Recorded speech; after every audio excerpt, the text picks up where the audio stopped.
કહું છું હેઠું ડોકું તાણી આવજો હોય તો કુડી લઉં નકર પછી ખાવા માગશે તો શું દેવું અને અંધાઈને કામ હોય નો ક્યાં કે બેહારવા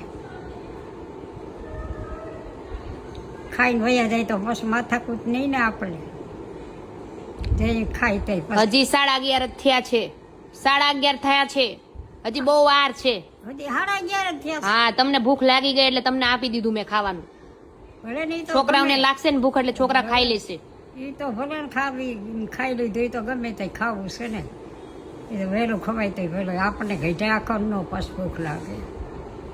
છોકરા ન ખમે એવું તો હેઠું ડોકું તાણી આવું ના ના નીચે નથી જવાનું અહીંયા જ સુવાનું છે નીચે શું છે પણ એ ગુડાય તો એ કઈ હેઠાથી ઈ બધું થઈ જશે તમે સુઈ જાજો બધા ઉઘાડા પડ્યા છે તો મારે ઈ કોઈ કાંઈ નથી લઈ જતું તમે ચિંતા કરો માં શું આગળ તો હોય ને મારે કેટલો માલ પડ્યો હોય તમે રસોઈ કરો તો તે નથી કરતા તમે કરો છો રસોઈ તે તો જમવા કેમ આવી મારી પાસે આવ્યા હા જમવા કેમ ઉપર આવ્યા તો એમ પણ ન હોય એ સીધ તો માગવા આવવી પડે ને માગવા નહીં તમે જમી લીધું મેં રાંધ્યું ને તમે જઈમાં હા તો એ તમે મોર કરી તો તમે શું બનાવ્યું નીચે શું બનાવ્યું મોર બનાવ્યું એટલે થયું